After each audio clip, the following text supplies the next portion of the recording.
সাজি মাং নমস্কুৰু জামে পশ্যাসি যুক্ত প্যব মতমানং মতপরায়ণ মতমানং মতপরায়ণ মতমানং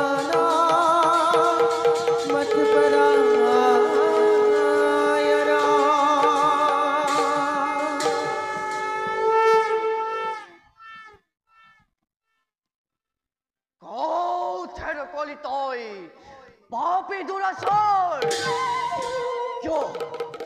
Yo azim leskon! Baro ittasol! Hura hata hati to hatar nohobanestor! Kate mari! Ho bakumoy!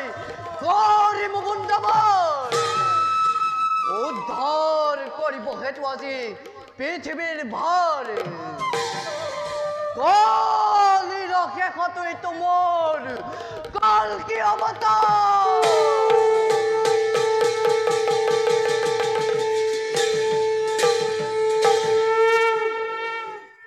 যাও নিজ কৰ্তব্যত সংগই অগ্ৰসৰ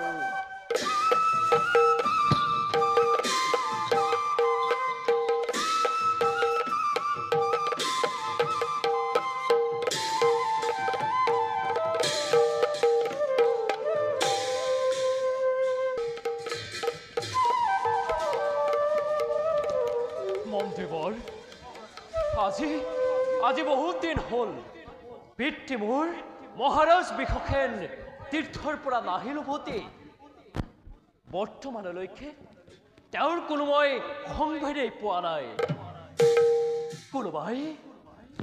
কোনোবাই কয় যেন সুদূৰৰ পৰা অজিত তোৰ পিতাৰো এই সংসাৰত নাই মন্ত্ৰীবৰ যোৱাকালি মই এটা বৰ অদ্ভুত সপোন দেখিলো গাৰ নোম শিয়ৰি উঠে মনত পৰিলে সেই সপোন মোৰ মহাৰাজ মানুহে নানা ধৰণৰ সপোন দেখে সপোনত কিছুমানে হাঁহে আৰু কিছুমানে কান্দে সপোনেই ৰাজন তাৰ বাবে চিন্তা নকৰিব আপুনি মহাৰাজ সেনাপতি সৰ্বনাশ হৈছে মহাৰাজ ম্লেচ্ছগণে আমাৰ ৰাজ্যৰ আক্ৰমণ কৰি এফালৰ পৰা মহিমল কৰি আহিছে কি পৰে বলিয়ান হৈ সেই অহংকাৰী ম্লেচ্ছগণে বাৰে বাৰে আমাৰ ৰাজ্যত অহংকাৰৰ বীজ ৰোপণ কৰি সৃষ্টি কৰিছে ঘোষণা জয় ম্লেচ্ছগণৰ জয় জয় ম্লেচ্ছগণৰ জয় জয় ম্লেচ্ছগণৰ জয় জয় জয় সেনাপতি বিলম্বৰ নাই প্ৰয়োজন তোমালোকে অন্তেশপুৰ আৰু ৰাজভঁৰাল ৰক্ষা কৰা মই অকলে এই দুৰ্গৰ ৰক্ষাৰ ভাৰ কৰিলো ধৰণ ভাল মহাৰাজ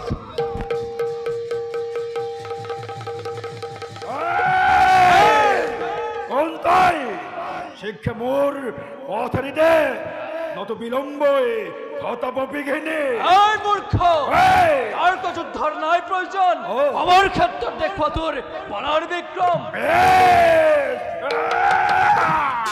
লাগিলে ঘূৰৰ অতি ভয়ংকৰ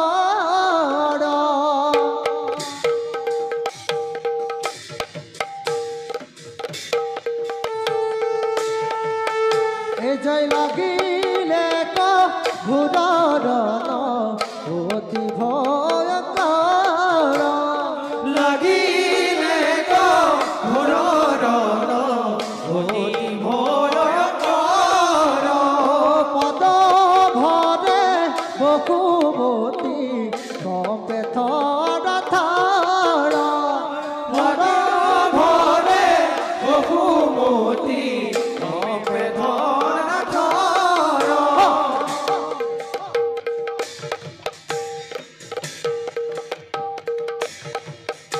হরে দেখা দেখা রণ দেখা অতি ভয়ঙ্কর দেখা দেখা রণ দেখা অতি ভয়ঙ্কর মদ কষা লোক রাতি গোলা রাম রাম মদ কষা লোক রাতি গোলা রাম রাম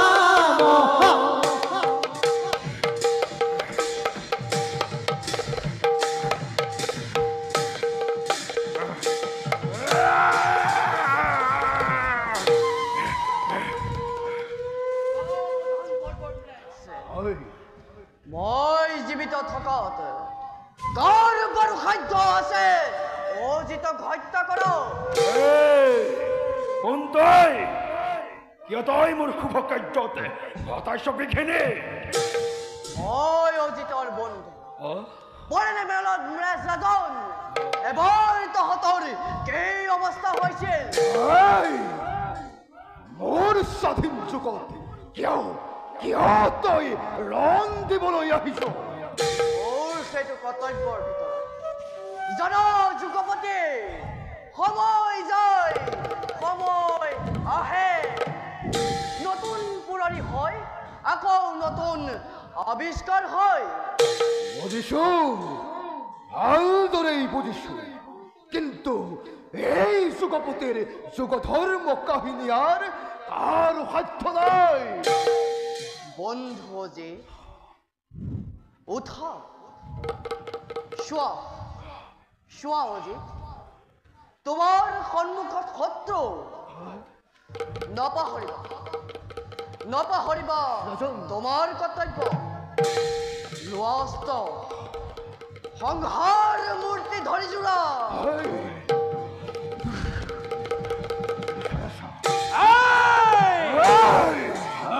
পাপিষ্ঠ বন্ধু আক্রমণ করা সংহার করা এই ম্লেচ্ছ করো ও লাগিলে ঘোর অতি ভয়ঙ্কর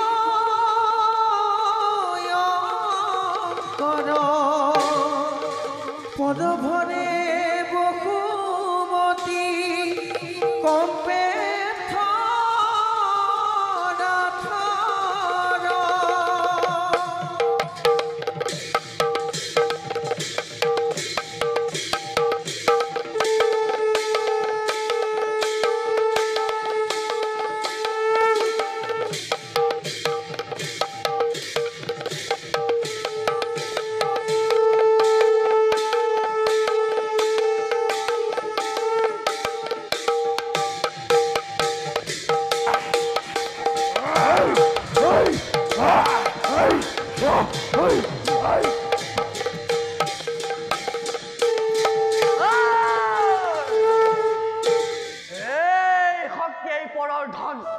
রক্ত বিচাৰি আহিছিল মোৰ খহত কিন্তু ক'ত পলাবি স্বৰ্গ মৰ্ত্য পাতাল সুতল বিতল অতল ৰসাতল সাত সাগৰ তেৰ নদী গোটেই জম্বুদ্বীপ পাত পাত কৰি বিচাৰি ফুৰিম আৰু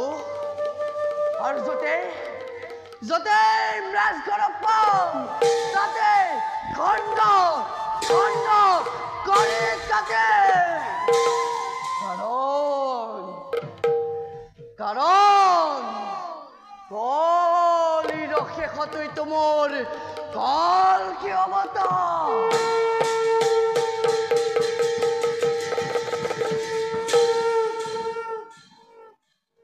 যাওঁ কাশী কন্যাক ধৰ্ম পৰীক্ষা কৰোঁগৈ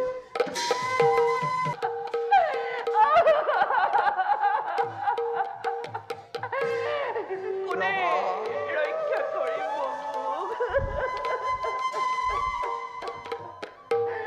প্ৰভা প্ৰভা প্ৰভু তুমি কিয় বন্দী হলা প্ৰভু মই নিজৰ দোষতে বন্দী হলো আপুনি আপুনি মোক বন্দী মুক্ত কৰক কি যে অসম্ভৱ প্ৰভু মই যে তোমাক চুব নোৱাৰো কিয় প্ৰভু তুমি যে মহাপাপিনী নহয়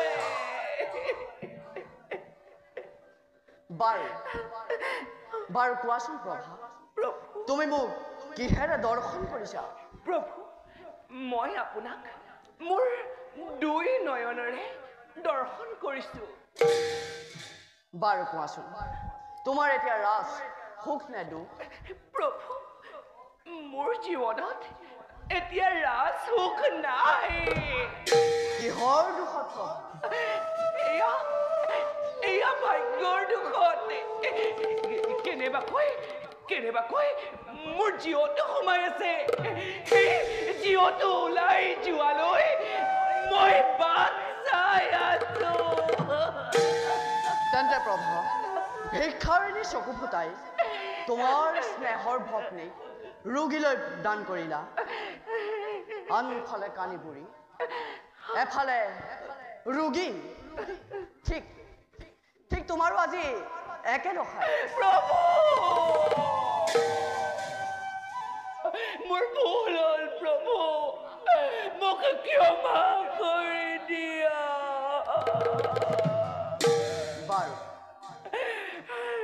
বাৰু মই তোমাক মুক্তি দিলো এতিয়া মোৰ পাছে পাছে আহি থাকা প্ৰভা প্ৰভা তোমাক মই মুক্তি দিলো তুমি মোৰ পাছে পাছে আহি থাকা প্ৰভা মোৰ পাছে পাছে আহি থাকা প্ৰভা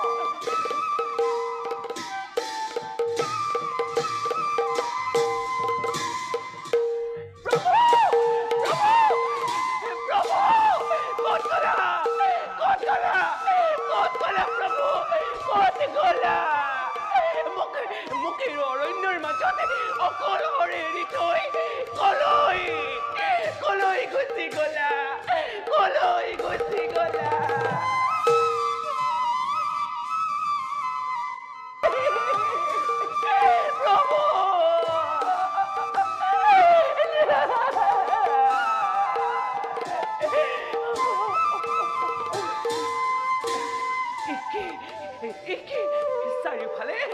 চাৰিওফালে বনৰীয়া হিংস্ৰ জন্তুৰ মাতে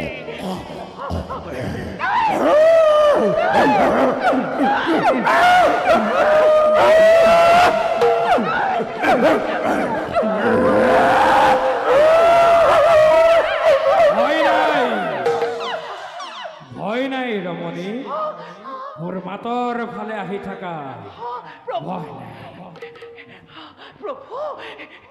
নাই মোক বনৰীয়া জন্তুৱে খায় মোক মৃত্যু মুখলৈ ঠেলি দিব তাতোতকৈ সাগৰত পৰি নিজ প্ৰাণ মই দিওঁগৈ বিসৰ্জনে প্ৰভু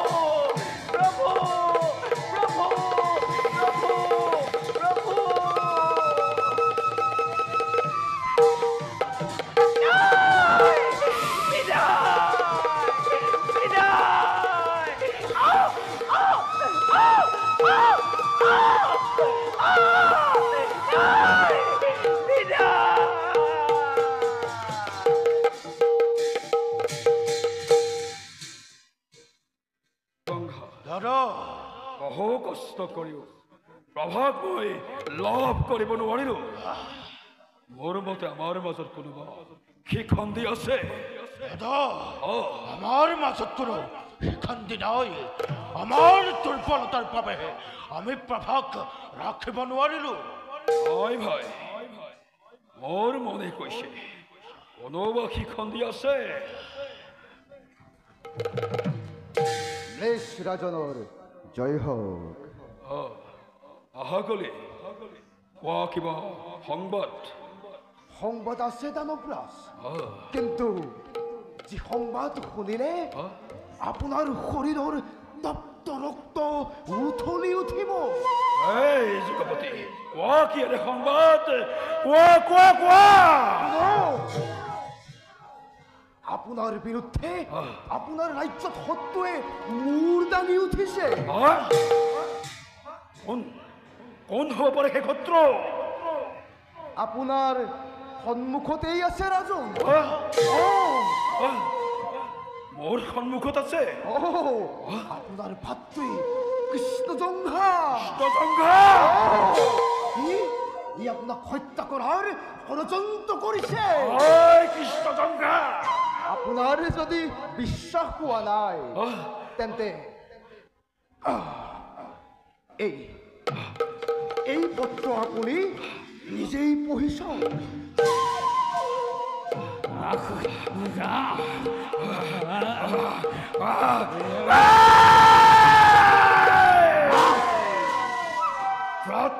তুহি অধম বৰ্বৰ, তই মোৰ ভাতৃ নহয়, শত্ৰু। আগে শত্ৰু, পাছে শত্ৰু, চাৰিওফালে শত্ৰু। অসম্ভৱ দাদা, এয়া মাথো ভাতৃ বিৰুদ্ধে তাৰ ষড়যন্ত্ৰ নহয় নহয় দাদা। নাই, মোৰ বিশ্বাস নহয়। তই মোৰ বিৰুদ্ধে ষড়যন্ত্ৰ কৰিছ। পৰৱৰ্তী ৰাজ্যলৈ সৈন্য বিচাৰি চিঠি প্ৰেৰণ কৰা নাছিলে। মিছা দাদা, মই তোমাৰ বিৰুদ্ধে কোনো ষড়যন্ত্ৰ কৰা নাই। এয়া মাথো যুগৰ ৰাজৰ চক্ৰান্ত। নহয়, মই অৱন্তী ৰাজ্যলৈ যাওঁতে এই কৃষ্ণজংঘাই এই পত্ৰ মোক অৱন্তী ৰাজ্যত দিবলৈ মোৰ হাতত অৰ্পণ কৰিছে। কিন্তু সেই পত্ৰ মই অৱন্তী ৰাজ্যত নিদি আপোনাৰ বাবে সংৰক্ষণ কৰি থৈছো। এতিয়া আপুনি নিজৰ ভাতৃক এই শাস্তি বিধান কৰে, সেয়া আপোনাৰ কথা। মই এতিয়া বিদায়হে মাগিম।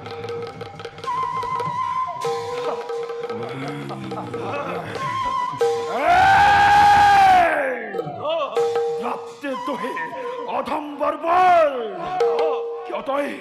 কিয় তই এনে কাৰ্য কৰিলি?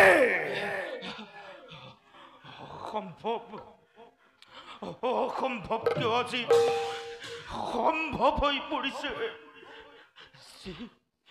যে দাদাৰ অবিহনে মই খন্তেক সময়ো থাকিব নোৱাৰো। দিয়তি, তই মোৰ ভাগ্যত কি লিখিলি? দাদা, বিশ্বাস কৰা, এয়া মাত্ৰ ষড়যন্ত্ৰ। নাই, মই তোৰ কোনো চলাহী কথাত ভুল নাযাওঁ। তই মোৰ বিৰুদ্ধ কৰিছ, তোৰ মই কোনো কথাতেই মই ক্ষমা নকৰো। তোৰ মুণ্ড মই এই মুহূৰ্ততে কৰিম ছেদন। তোৰ মুণ্ড মই এই মুহূৰ্ততে কৰিম ছেদন। কিয় তই ষড়যন্ত্ৰ কৰিছ? মোৰ কেঁচাতে খোৱাৰ আগতে তুমি মানৱ নহয়, তুমি দানৱ, তুমি শয়তান। এই পাপ পৃথিৱীয়ে কেতিয়াও তোমাক সহ্য কৰিব নোৱাৰে। বাৰে কেৱল কথা কৈ তই মোৰ আৰু দুগুণে মোক নকৰিবি উতলা। তোক মই এই মুহূৰ্ততে মই কৰিলো পৰিত্যাগ। আজি হন্তে মই তোক দিলো বিসৰ্জন। আজি মই তোৰ ভাতৃ নহওঁ, তই মোৰ চিৰ শত্ৰু।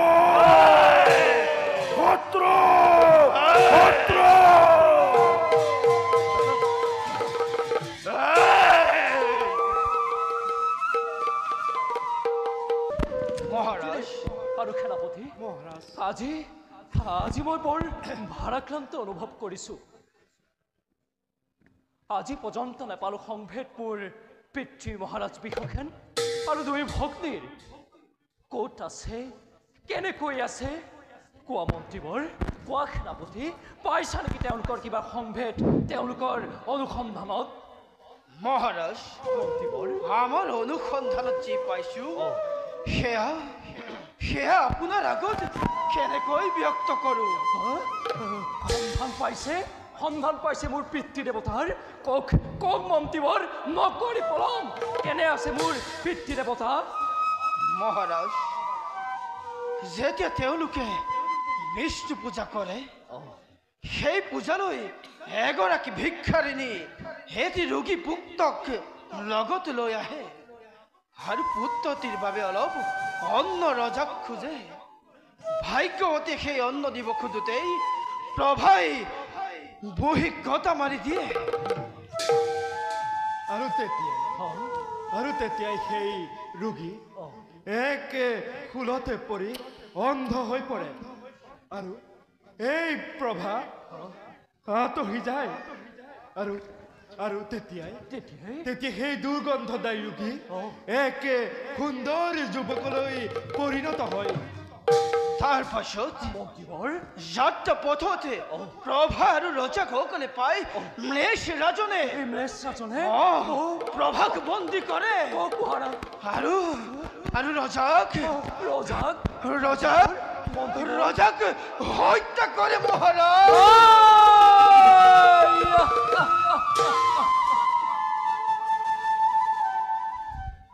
কি শুনাৰা মন্ত্ৰীবৰ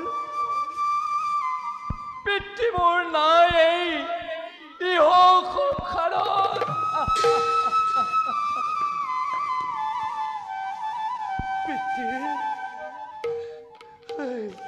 পিতৃৰ অবিহনে কি বাদৰে ৰাজ্য মই কৰিম শাসন সেনাপতি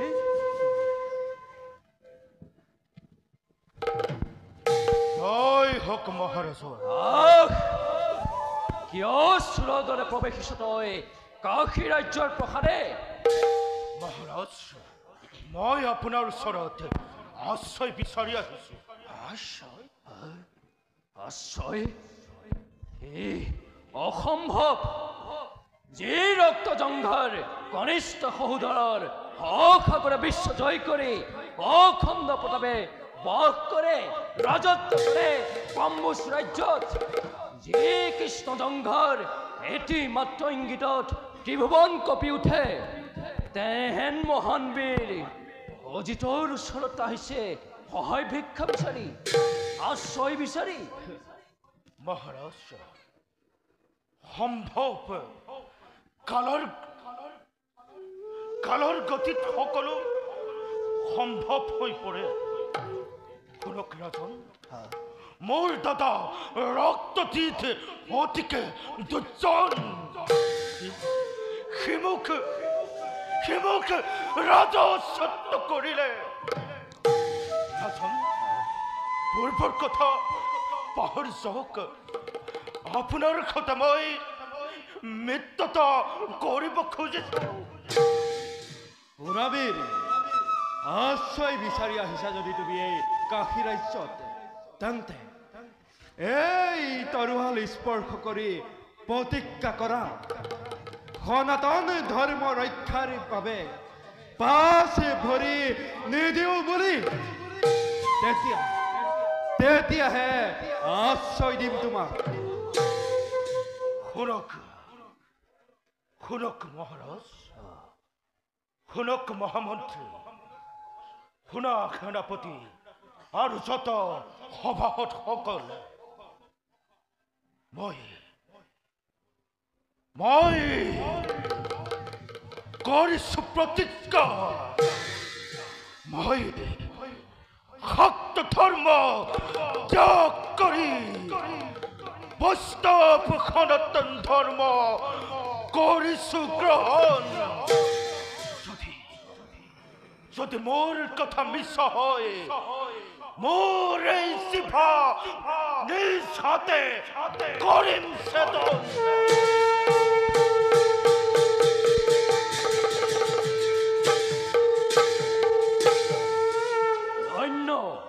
ধন্য বীৰ শত মুখে প্ৰশংসিছো আমি তোমাৰ বীৰত্বত কোনো ভয় নাই নিৰ্ভয় মানে বস কৰা কাশী ৰাজ্যত বলক মন্ত্ৰীবৰ আমিও এই স্থান কৰো পৰিত্যাগ